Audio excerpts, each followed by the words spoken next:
Uh, Hi, welcome to The Same Drugs with Megan Murphy. I'm Megan Murphy. Thank you so much for joining me on the show today. Thank you for having me. I really appreciate it. I know that you've been super busy with media stuff. I know you're probably tired of talking about this. So thank you for repeating it all for us. And yeah, I'm looking forward to this chat. Me too. I'm a big fan, Megan. I'm a big fan. And I have to apologize to everyone who's watching on YouTube for my hair is still wet. I just was too busy today and I didn't have enough time to like stand outside for another hour and let my hair dry. So. Is that how you dry your hair? Sorry. Well, yeah, I mean this is like so okay, this is not interesting at all. And I'm sorry to divert everyone into a hair conversation, so I'll be really fast. But because I'm living in Mexico now and so it's humid, so I normally like in Vancouver would straighten my hair a lot and here you can't straighten your hair because it's just humid. So I was like, well, I'm just gonna let it go. But the only way that it works is if it sort of dries outside in the sun and you can't force it. That's so nice. Is that what you came on the show to talk about? No, it's an unexpected surprise. Okay. Okay. Anyway, enough about my hair issues. So I'm curious to know. I mean, obviously, I know I've read your story and followed what's happening with you, but what was it that first led you to get involved with this conversation around racism and white privilege as, it's currently happening in our culture? Well, I was forced to, I would say. So I am guilty of. Somebody else just asked me this. They said, if you hadn't been put in this situation at Smith College, would you be doing this? And the answer is probably no. So what happened at Smith College, I was a librarian. Should I just tell the story briefly? Yes, please tell the story. So, can you hear me okay? Yes, you sound Okay, good. so I I was a librarian, a temporary librarian. I had moved here from New York City and I got a job at Smith, which was great because that's where I went to school.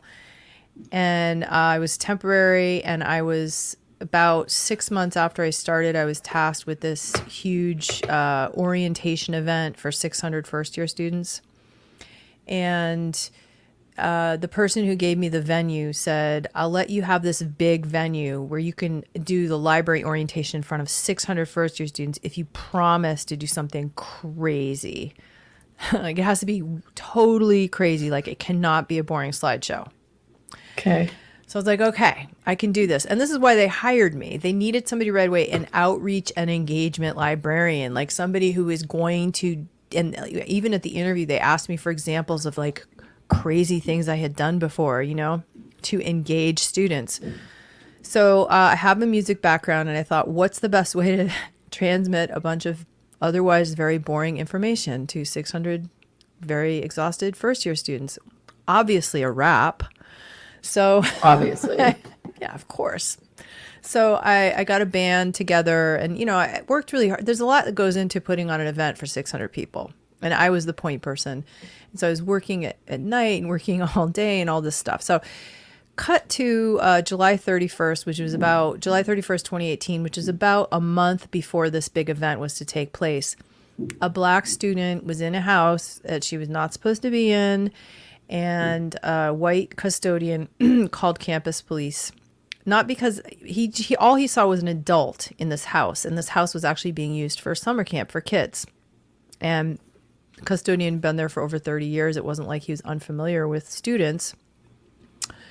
And that student accused him of engaging, that it was a racially motivated event, that he had done it simply because she's black. So she was in this place and she wasn't supposed to be there. And did he ask her to leave, or what went down there? No, it's just there's so much context to it.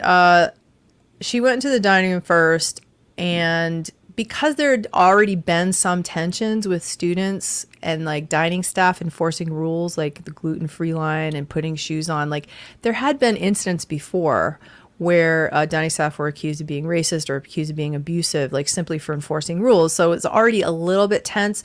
So when she came into the dining room, the dining staff person who was working there knew she wasn't supposed to be there, but was like, kind of said something like, I didn't know you were in this camp. And the student said, yeah, and flashed her ID card. And the dining service worker was like, okay. And because she knew her, she recognized her and she's like, fine. So the student took her food and then went into the living room. The living room wasn't even in use by the camp, I don't think. Like it was totally closed off. The air conditioning wasn't on. All of the adults working in this building had had background checks to work with children. So, and staff were told at the time, if you see something out of place, like even if it's totally innocuous, like if you just call campus police, just to be on the safe side. So that's what the custodian did. He looked through, and there's all these other details, like he was looking at her through closed double pane doors. There was a big teddy bear. All he saw were her legs. So and he didn't even know what gender she was. Like he called her a she and a he on the transcript of the phone call and did not mention her race. So campus police came and the student videotaped the encounter, which was polite and pleasant, okay, pleasant. That evening, the student made a Facebook post saying that this was one more example of a pattern of systemic racism or something like that she'd experienced at Smith. So the college immediately sprung into profuse apologies and, we're going to have all these anti-bias trainings now and so on and so forth, even though they hadn't conducted an investigation. They didn't even investigate what had happened. And partially, I think that's because it generated so much media. And here's me in the library. All I hear is a black student was eating in a common area and somebody called campus police on her. And I thought, God, that's terrible. That's so racist. And then shortly thereafter, I was called. My supervisor came into my office and he said, you can't do the rap. And like everybody knew I was doing a rap. Like it had already been approved. The issue was not that it was a rap. Like some people were like, oh, well, you were saved from humiliating yourself. But no, it had already been approved. And he said, you can't do it. And I said, why? And he said, because you're white. And so he said it would be, could be seen as cultural appropriation. And he referenced the event from July 31st, 2018 as the reason why I could not do a rap. And I asked him, I said, well, if I was a person of color, would it be okay? And I didn't say what color. So, and he said, yes. So ostensibly anybody other than a white person, it would be okay. Yeah, I mean, there's a long history of like rapping in like Japan, right? That's where rap originated. Right. Well, I mean, one could argue there's a long history of spoken word, a lot of stuff to music, thousands and thousands of years. But yeah, I mean, yeah, it was weird. He was like, yeah, of course. Like, yeah, you'd be able to do it.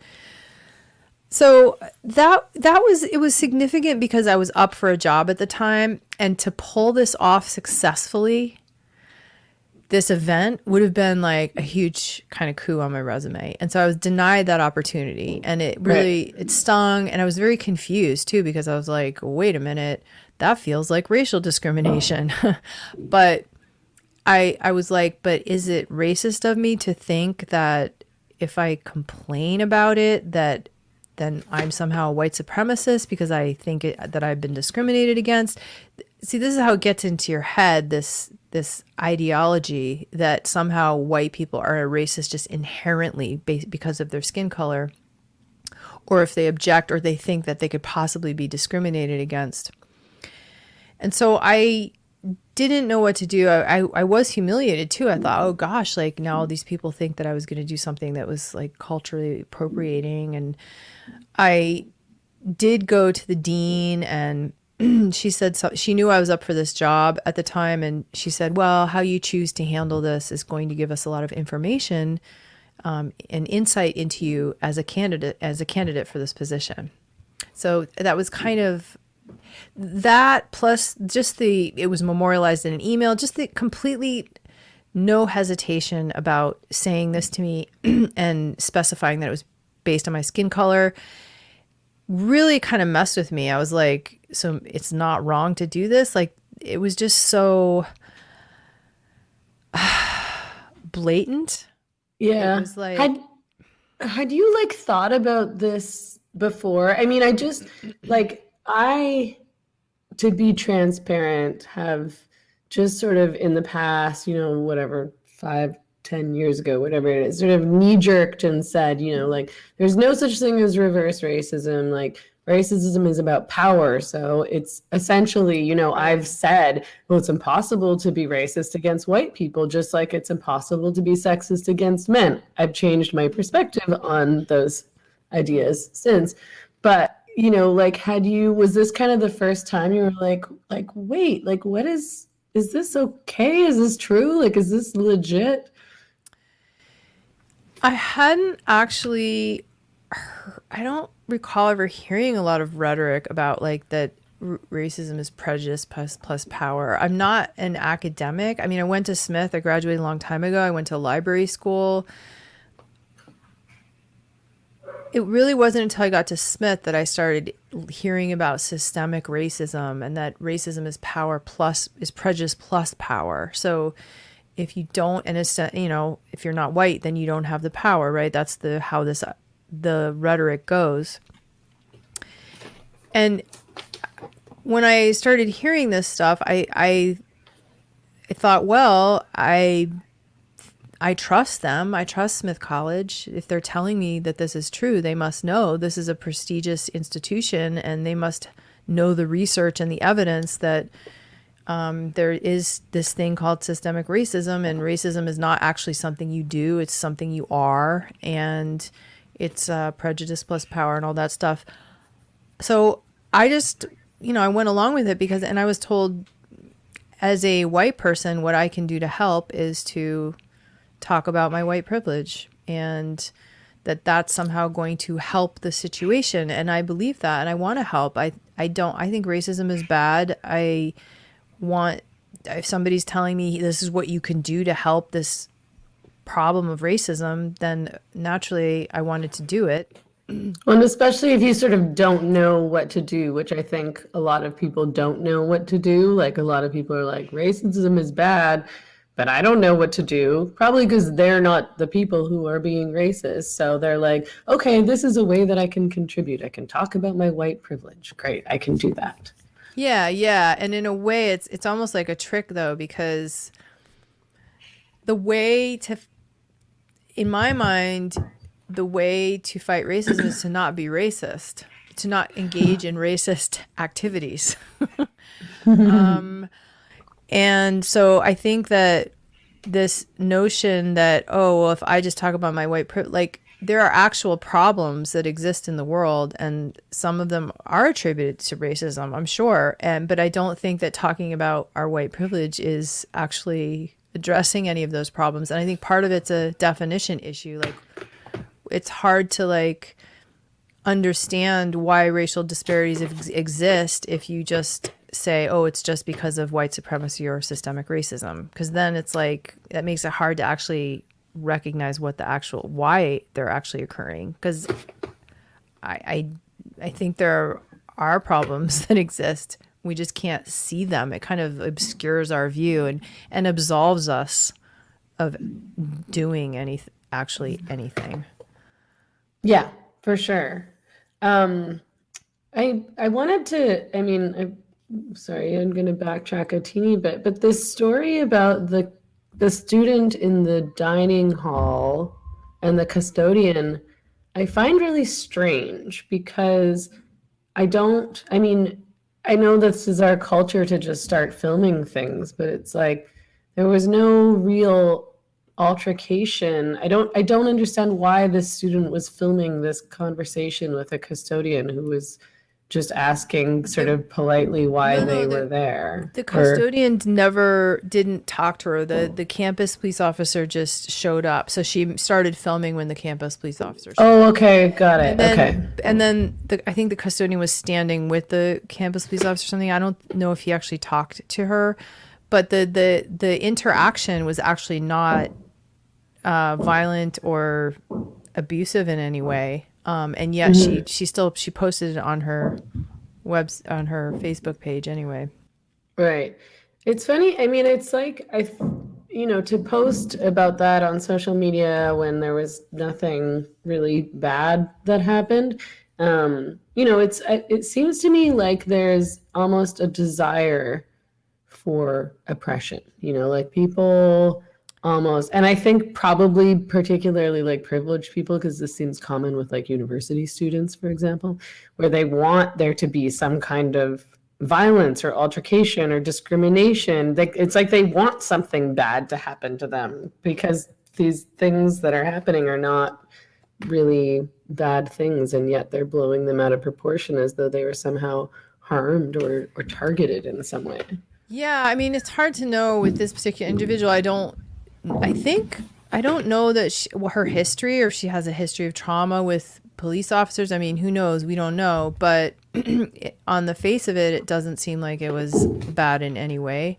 The school, it's funny because who is it? John Kay wrote an article about this called he called it luxury, like racism as a luxury good.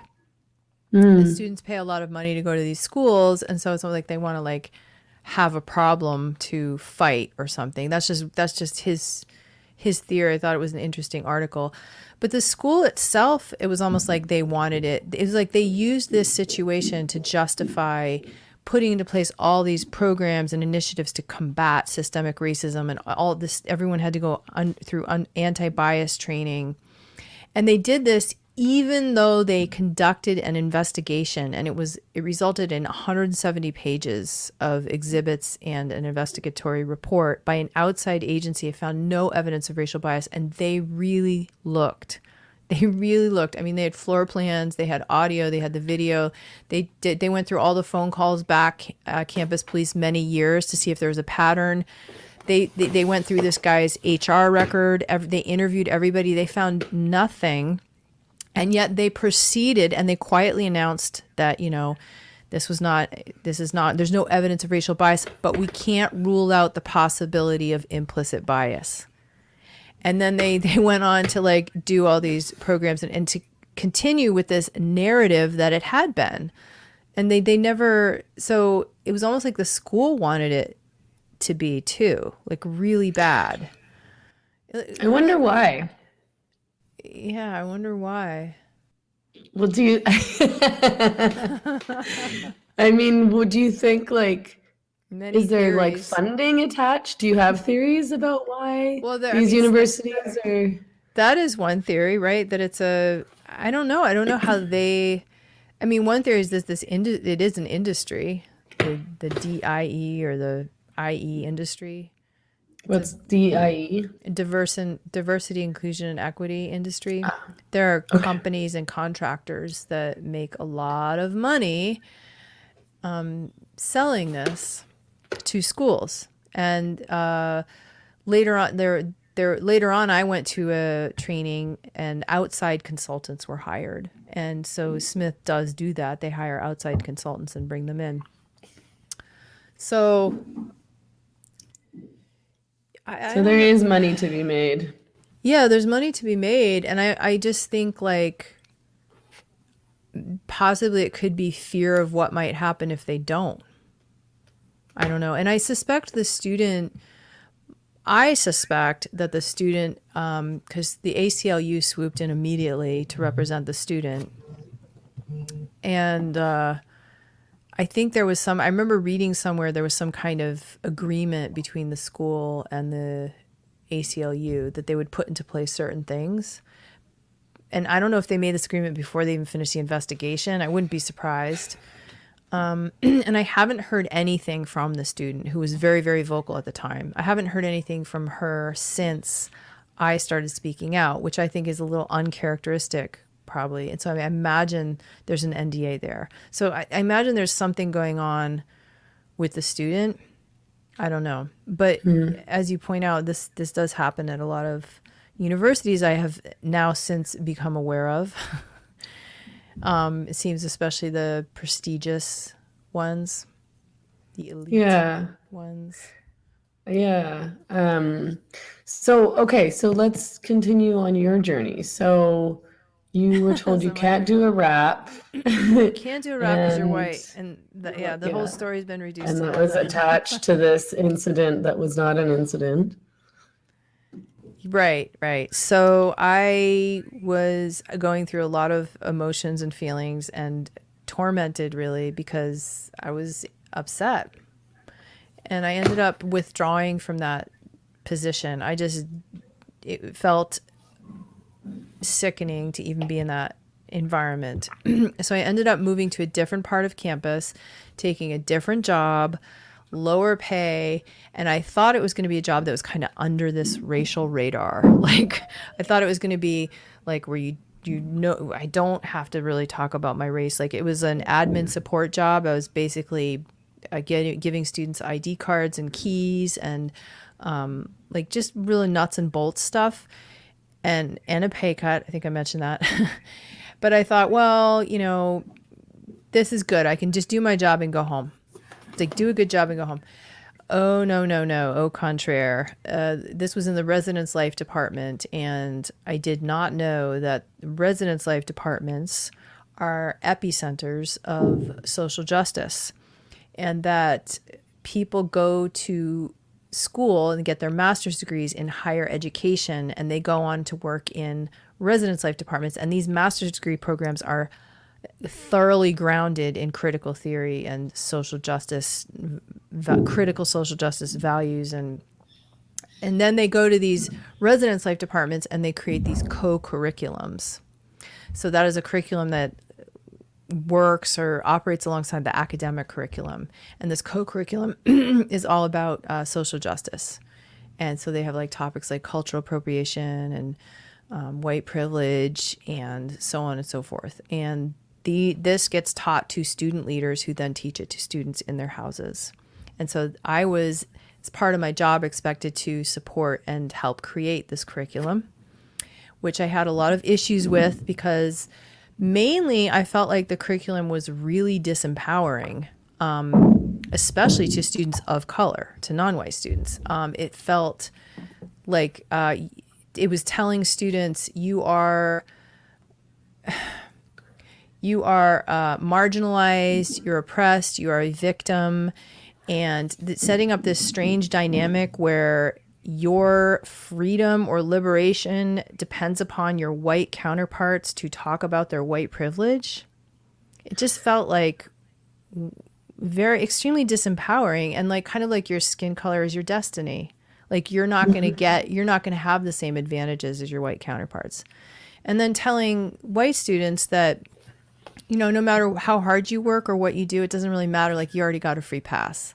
Like it's pretty much the message. The messaging is just, instead of focusing on, in my opinion, what a residence life department at a residential college should be focusing on, which is helping students develop tools to manage interpersonal conflict, to using evidence, reason, and logic to work things out, to think about what their responsibility is if there's a conflict, to think self-responsibility. I mean, really, that's like the bedrock upon which a healthy community rests, is if individuals are able to take responsibility for themselves and their actions. And this just felt like the exact opposite. Like nothing you do has anything to do with you. It's all about your skin color and whatever signifiers that we're teaching you to attach to your skin color. Like we're essentially telling students that your skin color is your identity, and here are the things you're supposed to attach to your skin color, these stereotypes and assumptions. That is the victim or oppressor mentality. It just felt completely unhealthy to me. And I brought this up several times, and to no avail. And so that was just one of the things that in the residence life department that made me very uncomfortable. It felt very irresponsible and toxic, frankly. And then the other thing that happened was I did have to attend meetings where identity was discussed, social justice was talked about, the pronouns thing that I never participated in. And it's that circle started closing around me too, because at meetings, pretty much everybody would say. It started to get to the point where I was the only one not saying, or I was the only one that didn't have it in my signature on my email. So this is similar to the experience that happened to me in a professional development retreat in residence life, where everyone went around the room and was asked to talk about their race in the context of their childhood. And I said, I'm uncomfortable talking about that at work, because I had decided I didn't want to talk about my race at work by the time we'd gotten to this point. And the facilitators at that meeting said a little later, I was the only one to abstain. And they said, we want to be clear that any white person who exhibits any discomfort in discussing their race when asked to is not actually uncomfortable. What they're doing is, it's called white fragility, and it's a power play. So that was the point where I realized this is not just something where I can just kind of hide.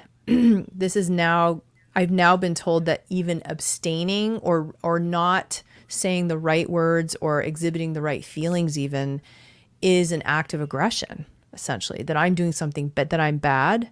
And not only bad, but like the worst kind of bad, like racist bad. It's around race. And that was really when the line was crossed, when it became an issue of compelling me to say something that they want me to say that's irrelevant to my job. It's not my job description.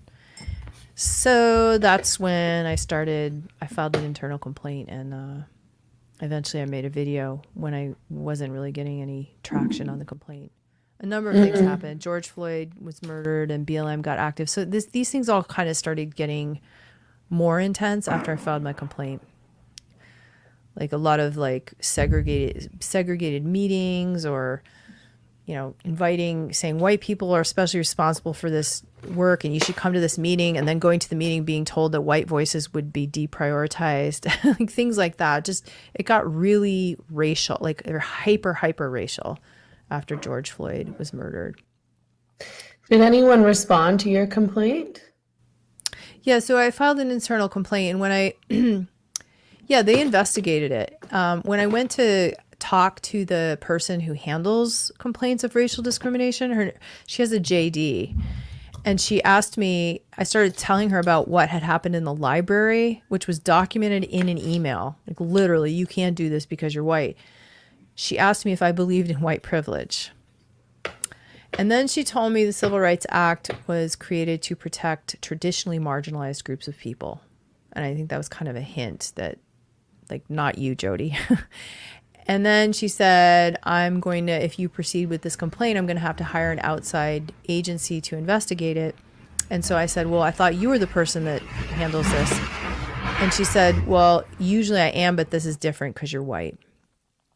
So clearly my fears in the library, like, one thing I was afraid of in the library is, like, if I file a complaint, like, I'm never going to get a job at Smith. Like, remember, I was temporary, and so my fears were kind of validated, that it felt like they're not going to take this complaint seriously. Obviously, they're giving me these very clear messages that somehow I'm different because I'm white. Again, in the office, literally, where you go to file complaints of racial discrimination. So I proceeded with the complaint anyway. They hired an outside agency, and there were a couple interviews. I don't think they interviewed any of my witnesses. I don't think it was a genuine, authentic investigation. Yeah. And it was at that point that you decided to make that first video with Dear Smith College. Was that your first video that you did? Yeah, that was the first video. And that was like, because things just were getting really intense. The race stuff was intensifying, and I was kind of really going crazy. I can't describe I think unless you've been in that situation, it's hard to understand how damaging it is to your psyche to be in that kind of environment, and to it just was really eating me up, and it just felt horrible. And it had been over 100 days, and she said the complaint usually gets resolved in 30 to 60 days. And I was being invited to all these meetings to talk about racial justice, where it had already been made clear to me that if I don't, it's an act of aggression, right? So I was like kind of in this catch-22. So that's when I decided I'm just going to make this video. And I thought about making a video for a while. I didn't want to do it.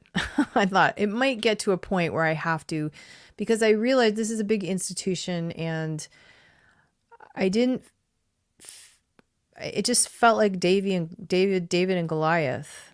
And I knew that, I know they are not fond of publicity, especially around racial matters. So I knew I might have to go there. It was kind of like my last resort. And so I did it. And that's kind of the ricochet. We're still feeling the reverberations from that. So what was the response to the video? Well, Actually, and I mean, can you maybe talk about what you said in the video? Did you just kind of, I mean, just for people who haven't oh yeah, watched, you know, yeah, what the was you? video. Well, I practiced it a few times, and it was actually like 30 minutes. It was really long, and I was really angry. I was really angry. I was like, you can't tell me to do this, and X, Y, and Z. And then I rested for a day, and then something changed in me, and I thought, I'm just going to take the last little bit. I had like something I had written out. I think I'm just going to take which were like a list of requests. It was at the end, and I just said, I'm just going to say the requests. And I think I was exhausted by then. And I also just thought, I'm just going to do this in total good faith. I'm not going to be angry. I'm going to treat it as if I'm actually really requesting this and going to expect them to make an effort to respond in a positive way. So that's kind of how I made the video. And the requests were things like, please stop reducing me to my skin color. Stop asking me to tell young white women that they have power and privilege over everyone else in the world. Stop asking me to tell young women of color that they don't have any power in the world. I don't believe that's true. Both of those things are very disempowering. Stop asking me to assign stereotypes and assumptions onto people based on skin color. My value is in the quality of my work and what's in my heart and my mind, not my skin color. So things like that. It was pretty simple requests, I think. And the president of the college responded in a letter saying that the video mischaracterizes their racial justice initiatives, and that I don't speak for any part of the college. Which is false, because I was part of the college, so I was at least speaking for myself. But that was a distancing maneuver. But it also, it's also like really telling, because surely when you have a campus of several thousand people, no one person can speak for all the college, right? Like, so she was implying that she knows she's speaking for the entire college, and that's just totally antithetical to values of liberalism or pluralism and the unfettered exchange of ideas and diversity. Yeah, I always find it so odd that people who are really obsessed with this concept of diversity don't actually value diversity at all, and actually, in many cases, actively suppress diversity. I mean, because you would wonder how a student at Smith College who agreed with you felt when this person says, she doesn't speak for any person at this college. Like, they would be like, okay, I guess I'm not welcome here. My thoughts and experiences and perspectives are not welcome. That's a really good point, Megan. That's yes. I think that was really, it's oppressive. Totally. It's Well, it's oppressive. silencing, it's like marginalizing, Hmm. and it also just it completely shuts down the possibility of conversation and learning. And you would think that within this kind of environment, what they would want, since they don't actually seem interested in doing anything material, would be to have conversations at very least That's what they about say. this issue of race and diversity Authentic and equity. Yeah, that's what they Oh, authentic say. conversations? Is that what they're interested in? Yeah, meaningful conversations. I Hmm. think that, yeah, I think it's actually that is whether conscious or not, that was the purpose of the letter. It was kind of the head on the stick thing. Like, we don't believe that, right? And then looking around to see if anyone like, like nobody else, if you come forward, like it was kind of a warning. And I don't know if that was conscious, but it acts as the head on, as the warning to others who are like, geez, yeah, I'm not gonna say anything. So what happened after that? So I made a video in response to her letter. The other thing she put in her letter that really bothered me was at the end, she did that very condescending thing towards students of color. And she said, we just want our students of color to know that we're here for you always. Implying that a very mild, pretty mild mannered video that they can't, a student of somebody who's not white, that they can't watch a video like that and not be harmed or something or experience some kind of trauma or something. It was just so condescending. And it was exactly the thing that I mentioned in the video that I didn't want Smith to ask me to do to students of color. She did in her letter.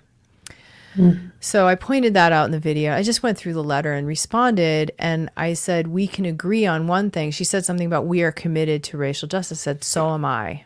Or maybe it was I can't remember what it was. Maybe she was talking about authentic conversations. I said, yes, I'm committed to that as well. That's one thing we can agree on. So I hope to hear back from you. Like I thought maybe she would respond. It was like a 1% chance. And of course she did not respond. The response was to put me on leave under investigation for an unrelated thing.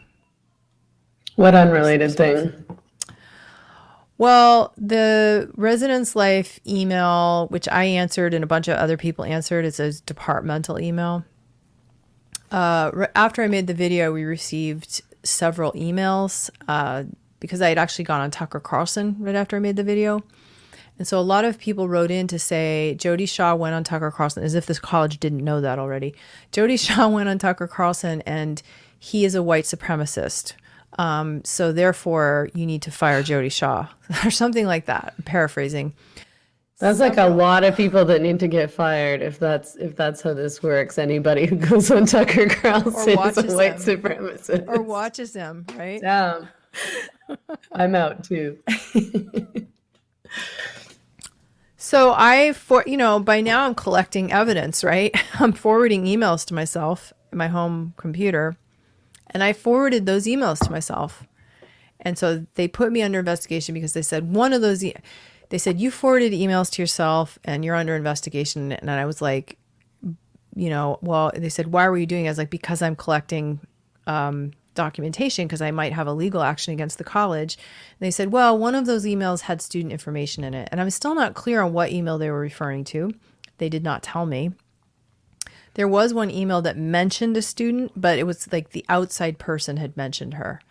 And so it wasn't clear to me how I was like, anyway, they said I had compromised the privacy or integrity of student privacy or something. And they investigated it, but they found that there was no wrongdoing.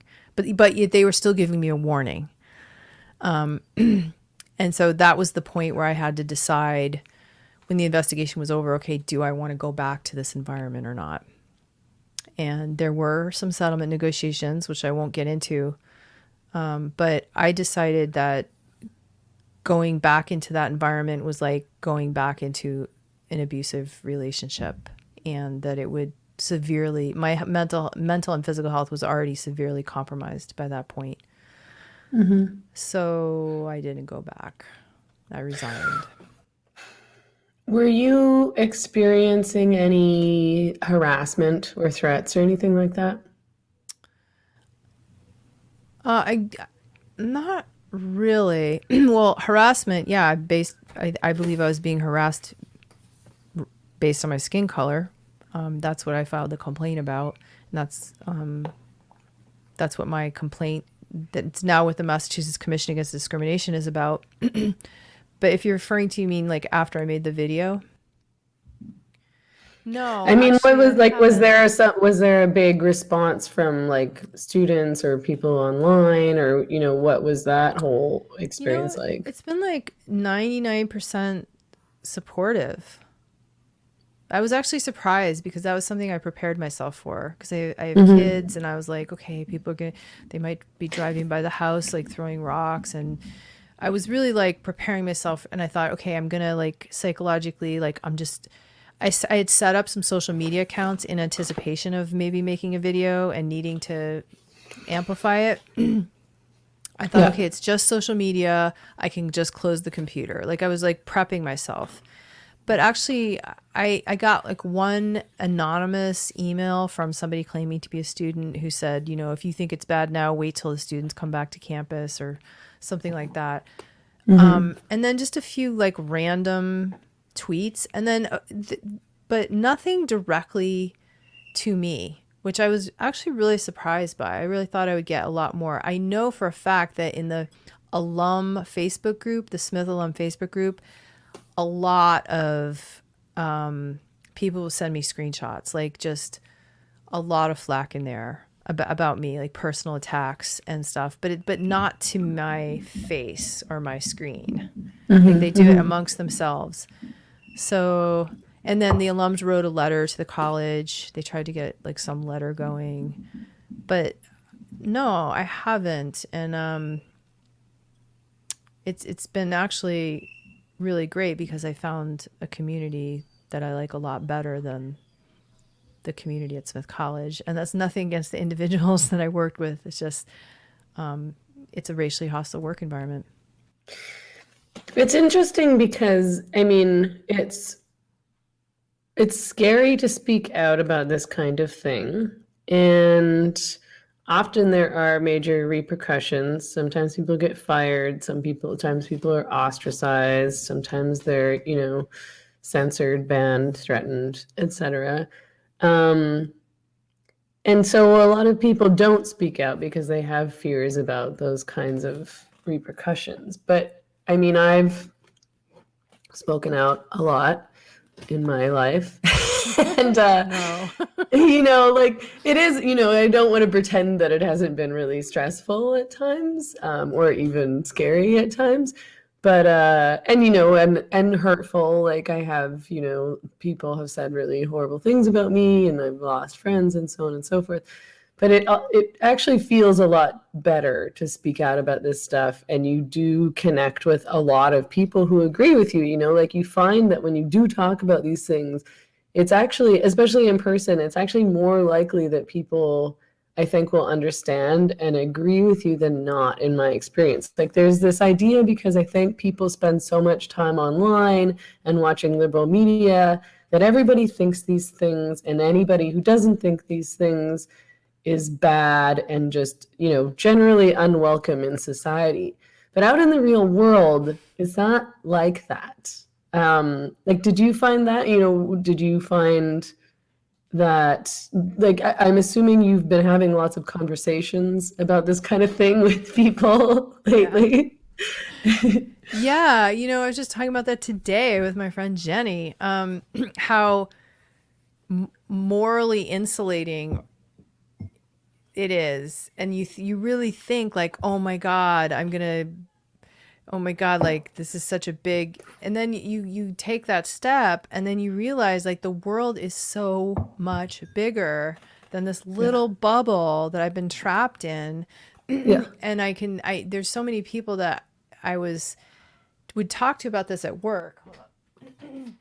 I guess, and I should have included university. So I said, online liberal media, but then obviously In universities, real life, especially yeah. these kind of liberal arts colleges and, prestigious universities and things like that. Like in a lot of institutions, this kind Oh, of stuff yeah. is normalized and people are so silenced and afraid that nobody says anything. But yeah, like out in the broader world.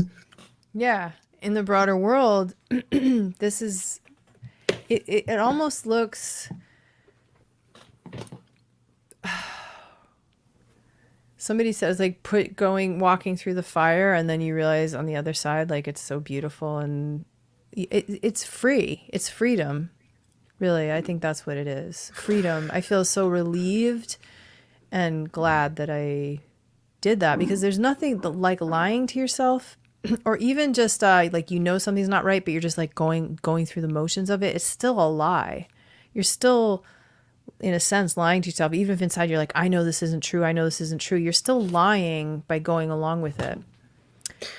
Yeah. And I wonder about this all the time because I don't know how people can live like that because I find it so stifling and oppressive and I just can't, I don't know. Like you, I find it so freeing and liberating just to, to be yourself and to be honest and to be authentic and to tell the truth. And it's so stressful and depressing and awful to have to do the opposite. And yet a lot of people do refuse to speak the truth and they don't understand those who do speak the truth. People will sort of angrily say to me like, oh, well, why do you have to say this? Like, can't you just go along? And I'm like, no, nope, I'm not gonna lie so that you feel more comfortable in your circle of, lefty friends or whatever it is. Is that what you think people should do in society? Just go along and say nothing when they think something wrong is happening? Yeah. Or No, just something that's correct. irrational, even just to go along with something that doesn't make any sense to me is like, well, no. Yeah, just think of all the like bad things that can happen if we all just did that. Like if there's nobody, if there's no little boy saying the emperor has no clothes, like, I mean, in that story, the emperor just goes on being naked. But in this story, very bad things can happen.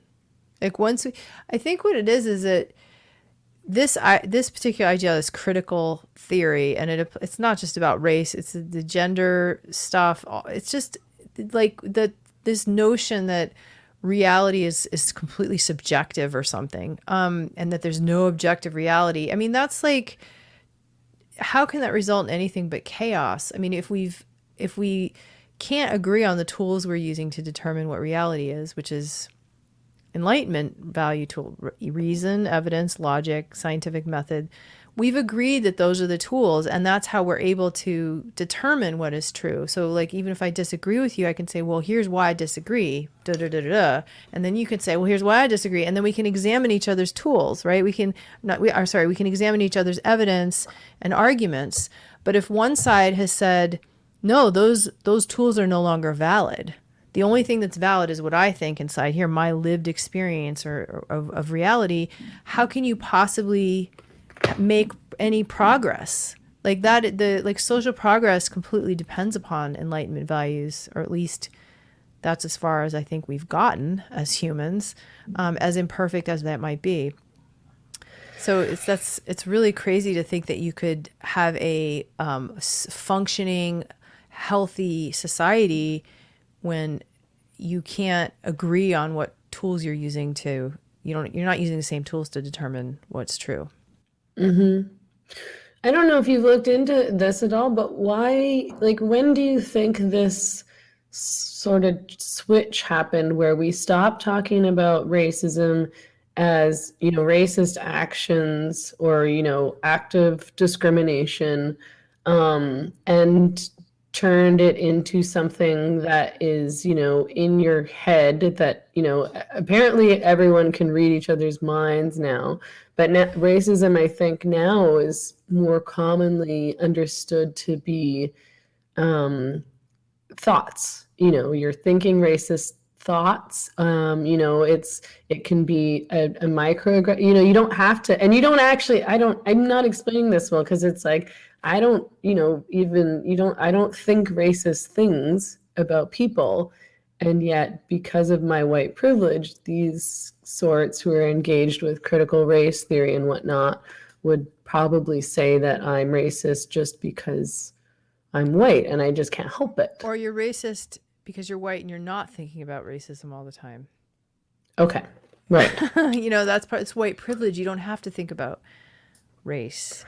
And so if you're not, then you're just perpetuating this system, which is a white supremacist system, or that you benefit from.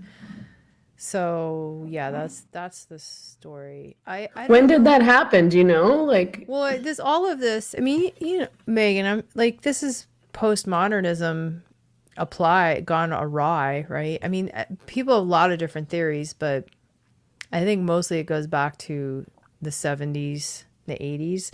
It's funny because I just was on Tim Pool this week, and he was talking about how there's a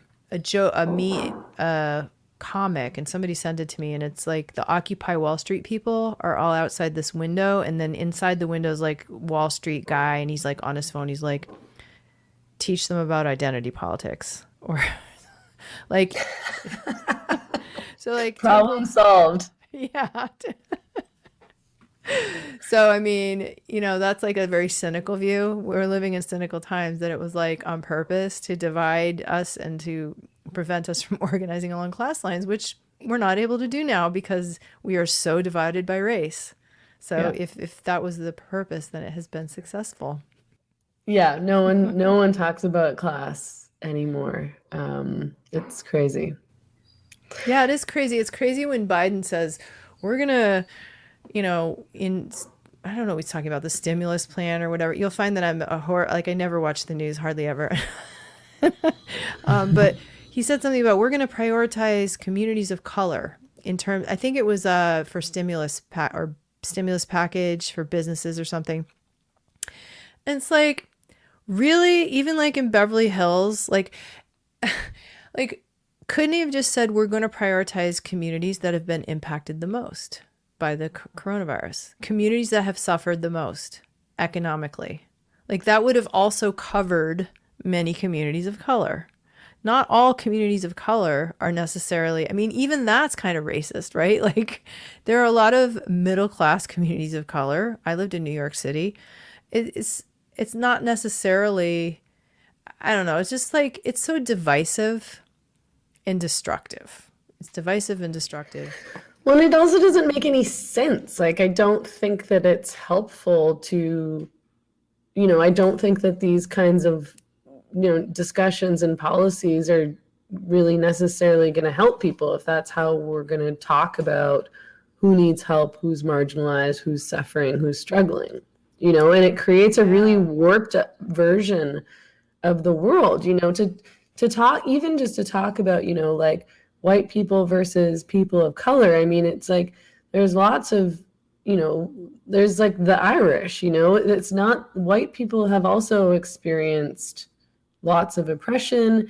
And, it's also this very Americentric perspective. Yes. We aren't like thinking about the rest of the Right. world is not America. It has a Right. totally different history. There's totally different, like, It is very Americentric. And yeah, like even this notion, like slavery. Oh, the transatlantic slave trade, right? Like, that's one of many examples of slavery in the world. And Yeah. there's slavery in the world right now. And Yeah. it's mostly women and children, I Yeah. believe. And and lots of men. And where's that conversation?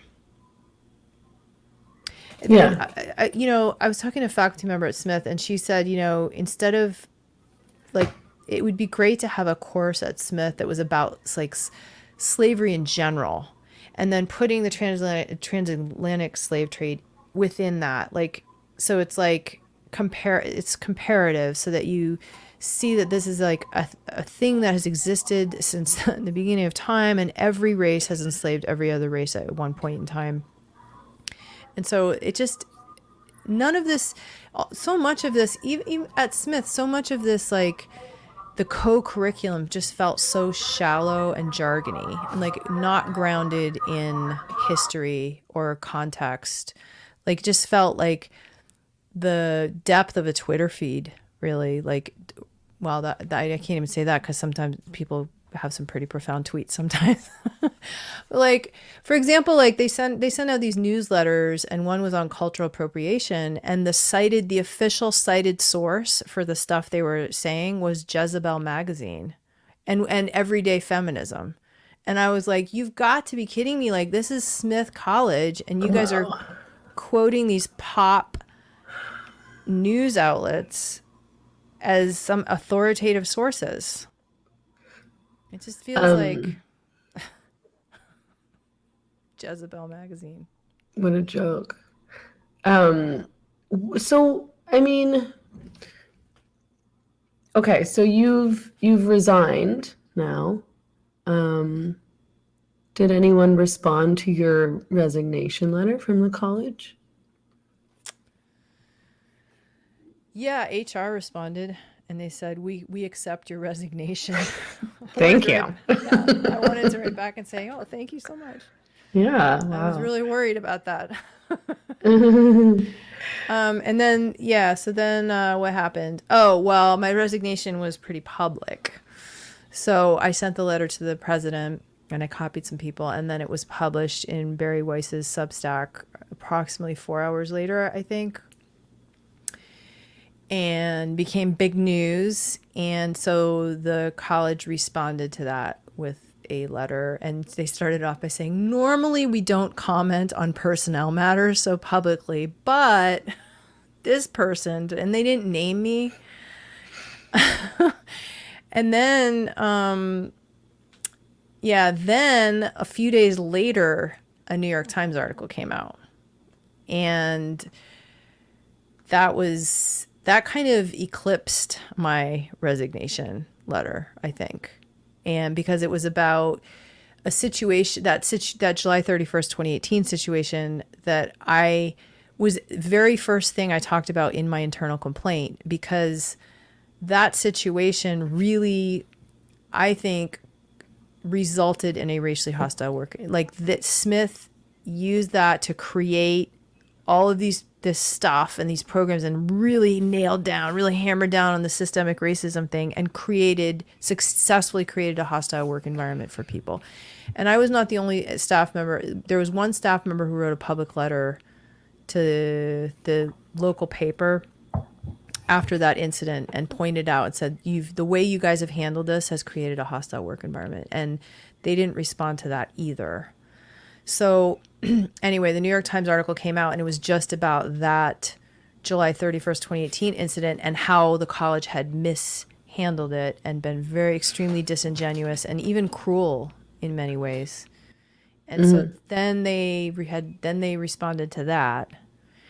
And now there's a letter from, I don't know if you saw it, from 1776 Unites, which is a project of the Woodson Center. Bob Woodson is a civil rights leader. He marched in the 60s for civil rights. He's in communities, struggling communities, like actually boots on the ground, helping communities, and many of them are communities of color. And he read the New York Times article and he was appalled. And so he wrote a letter to the college asking the president to provide some evidence, because her response to the New York Times article was basically, well, we have to do this racial justice stuff because, and then she pointed out all the racial disparities and so on and so forth. So he wrote a letter saying, actually, this is not what we marched for. We did not, this is a twisted version of civil rights. We didn't march so that people of any color could treat working class people this way. Because I didn't mention this, but two people, the student who was in the custodian called the campus police on, she actually falsely accused two other staff members on her Facebook page, and their photo and email went out to the world, and they suffered, their lives were really changed after that. And the college didn't really take any responsibility for that at all, or even I don't even know if they reprimanded the student. They did not make any special effort to remedy that situation. that I could see. So that's what the New York Times article was about. It was about these people getting thrown under the bus in order to somehow support this, because if you didn't, then it would somehow ruin this like story that this racist thing had happened. And so Bob Woodson wrote a letter and said, this is not acceptable. We don't agree with this. And 44 major or Black leaders and intellectuals and from across the country signed this letter. So this is the most recent communication that has gone to Smith College. It was in the National Review and in the New York Post. Yeah, that's great. I mean, yeah, that's that thing about like no one talks about class anymore. And you know, the New York Times article obviously made this quite clear that, you know, these people who are working class were, you know, being totally thrown under the bus and, you know, harassed and accused by this student who actually, like, if you want to have like a contest, which I don't really like to have these kinds of contests because things tend to be more complicated, but this student, I'm quite certain, probably has actually a lot of privilege over these workers.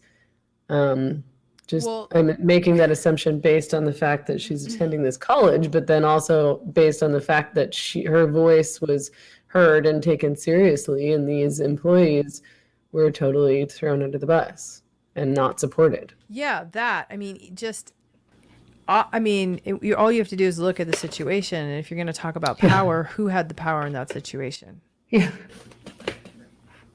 The student, but because the college gave it to her. So people have been coming really hard down on the student. And it kind of feels like the college could have had a much different response. I mean, it was a Facebook post. That was the very first thing. She didn't file a formal complaint or she wasn't making a formal allegation. She made a Facebook post to her friends. It happened to go viral and like it was media. I get that. But I think the normal procedure for this kind of thing would be for an administration to say, maybe reach out to the student and say, hey, we noticed you posted this because we couldn't help it because it was in the Guardian. But would you like to file a formal complaint? We have a procedure. Would you like to file a formal complaint? If so, here's how you do it. And then she would file a formal complaint and then they investigate. That's like, they didn't do that.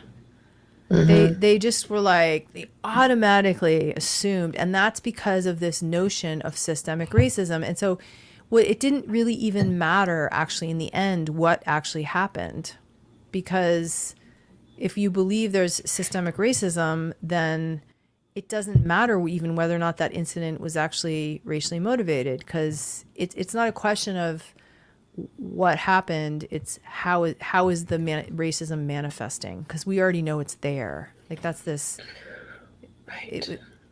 Yeah, you know what I'm saying. Yeah. So what's happening for you now? You know, what's your plan? You don't have a job, is that correct?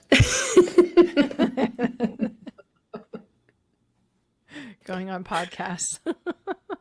Yeah. I mean, that is a full-time job. It doesn't pay very well, unfortunately. I've noticed. No, well, my plan is, it's actually gotten a lot bigger.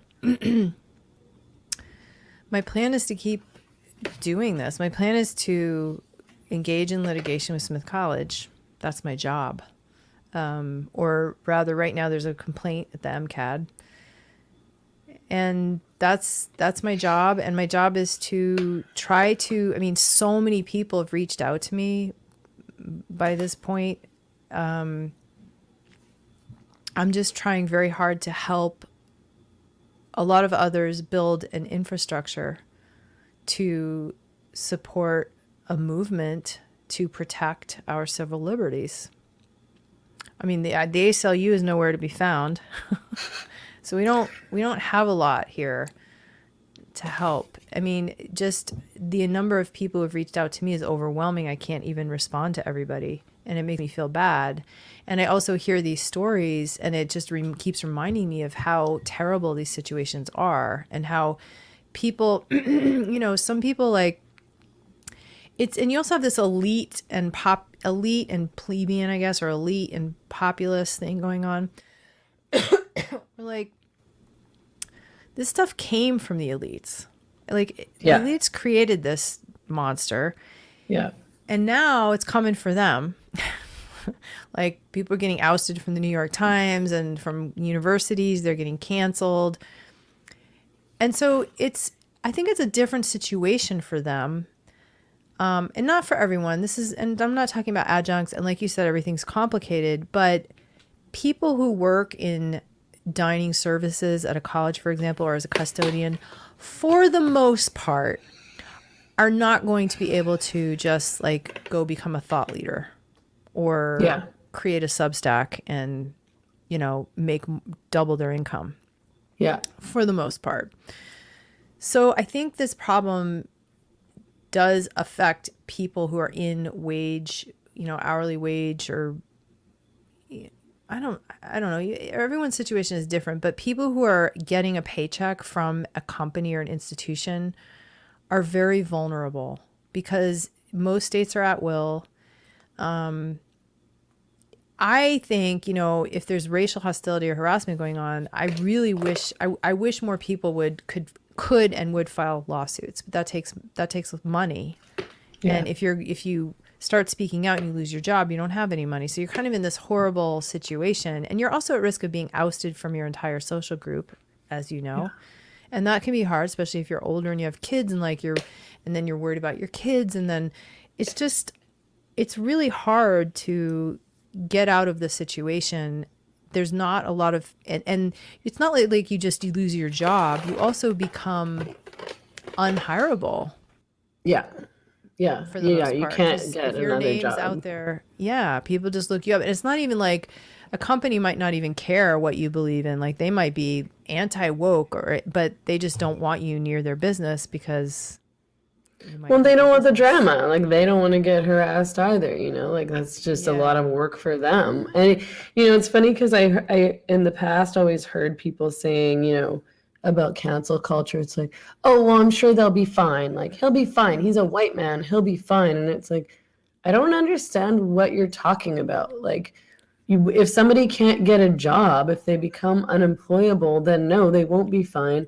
But also, why don't you care about people's feelings? Like, this kind of stuff has a major impact on people's mental health and well-being. I mean, it's just so callous and so lacking in any empathy or just understanding around real people's lives. Like, it's like, where do you think money comes from? Like, what do you think is important to people in their lives? Like, probably like their health, getting a lot of sleep, having friends, having community, their family, being able to survive.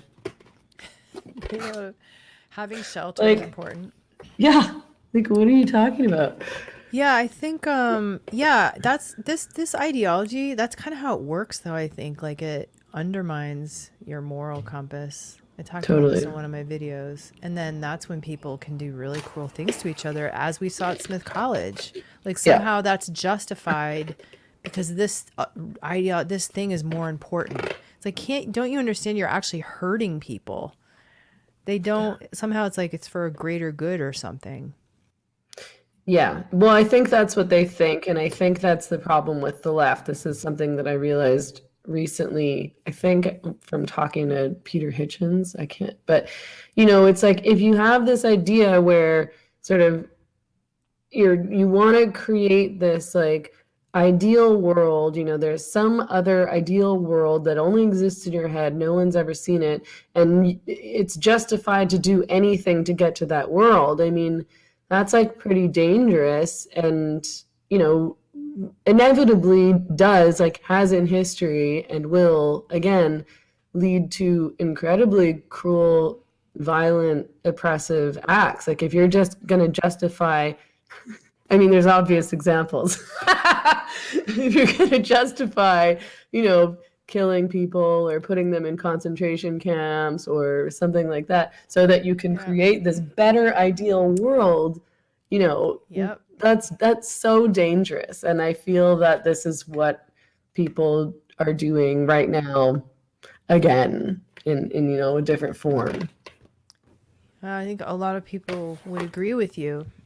So how do you stop that? Like, has there been a time in history when we saw these wheels churning and we were able to stop it? I don't know. Yeah, I mean, I think about that a lot too. That's my job to ask you that question. So you should have the answer. No, I'm joking. I mean, It's interesting because like James Lindsay was just talking the other night on Tim Pool about political warfare, and that's what this is. It's an information war. So whoever controls the information is going to control the future. yeah. And the left has been captured and they have all the microphones pretty much. So how do we counter that? I think I I Sorry, think go ahead. I was going to say, I think we rely a lot on the internet to have our battles. I think there is a lot of value to taking things out into real life. Yeah. If we can Totally. organize. Yeah. I mean, that's what I've learned, and that's what I say quite often is like get off the internet, organize in real life, meet with people in real life, do events in real life. Like, because of COVID, I was really just kind of depressed and frustrated because I was just like, we can't really accomplish anything if we're not allowed to gather in person and do these events and galvanize people and have face-to-face conversations. People want to pretend that we can do things virtually, but we can't. It doesn't work, and it's toxic, and it's just, and I feel like that's kind of a trap too, because if you're functioning online, you're dependent on these big tech companies who might decide, no, actually, you can't talk about that. Sorry. Yeah, the technocracy. But, and I guess, I mean, I sort of, so there's that, but I also am like, when I think about what do we do, to me, I'm like, well, more people need to stand up and speak out. Like, I can't with all these cowards who just sit around and watch this stuff happening and don't say anything and don't stand up for the people who do stand up and then get attacked for it, and who get even angry at the people who stand up because they're like, oh, stop with all this drama. Like, can't you just be nice? Like, calm down. Especially if Like, they know you, right? You become even more dangerous. Like, yeah, then they're like, oh, I can't, you're causing me stress. I'm like, oh, sorry. I just feel like the world is ending, but no big deal now. Sorry to stress you out. yeah, you're Anyway. right. I don't know. And I don't know what makes some people stand up and others not, I mean, Yeah, why are you like this? What happened? What happened there? I fell on my head. Are you, I don't know. Sometimes I'm like, am I crazy? But I know I'm not the only one that's like, I don't want to imply that I'm the only one that knows this is wrong, because I know I'm not. And I know at Smith College, there's a lot of people that know this is wrong because I've talked to you. But what is it about me that made me ring the bell? Warning, warning. I think I've always been I've been thinking about this a lot. I mean, I'm a musician. I've always lived kind of outside the mainstream, kind of a marginal existence materially, like barely putting together enough money every month, all just existing and kind of living on the fringe, if you will, like not really ever a careerist, I didn't really have like I was a musician, so that was my job. And not really ever, I've never really been like a joiner, I guess is how people would say it.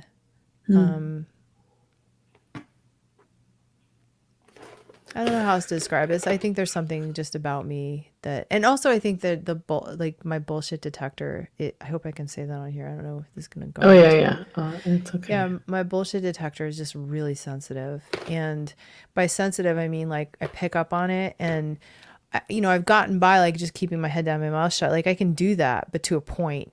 There's only so much bullshit I can take before Yeah. I just like, I can't take it anymore. Like this is just such obvious bullshit. And we're all sitting around participating in it. And this is like, there's just something about that that just drives me crazy. Yeah. Yeah, yeah, me too. I mean,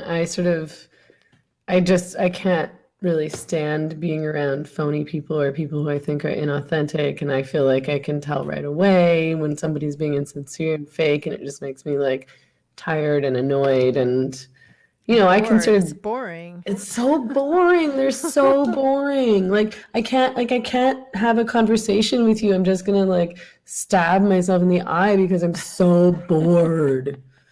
Like it's not Because you're it's not even not even talking that to you're them. offended. You're just bored. I'm like, what are you Yeah. even talking about? Because you're not And even then talking to them. It's like this yeah, false projection of them that you're yeah. talking to. And it makes me think that they're an insecure person and like because I feel like people who are confident and know themselves and like themselves are authentic people because you're like, I don't have anything to hide. This is me. I like me. Mm. I'm not Yeah. scared of having conversations, like I'm not scared to be myself.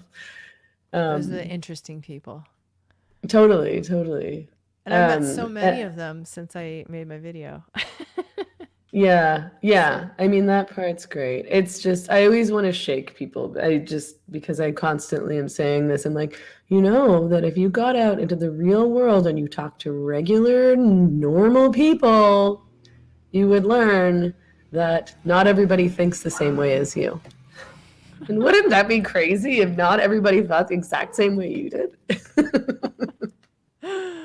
yeah, Can that you sounds like imagine? it's like crazy world, bizarro world.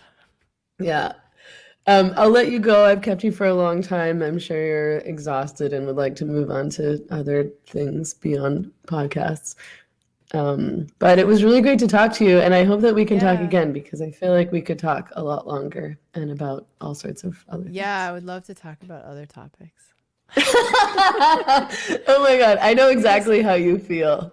Like having gone through whatever this media stuff about one specific thing at a certain point, I'm like, ask me like what kind of food I like, What is your favorite music? Yeah. Yeah, Yeah. maybe our That's paths will cross. yeah. Someday, I'm sure. I'm sure. I bet.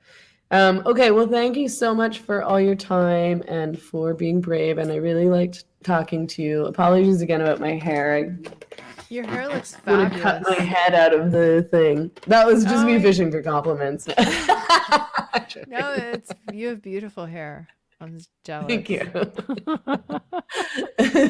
It's not at its best right now, so I feel bad. But anyway, I don't Mexico want to. So hair. I started about my hair, clothes on my hair. That was quite rude. Um, Okay, so is this the end of okay, the show? this is the end of the show. Okay, wait. So thank you so much for coming on. Have a great night. Thank you, Megan. Thanks for having me. Okay, bye. Bye.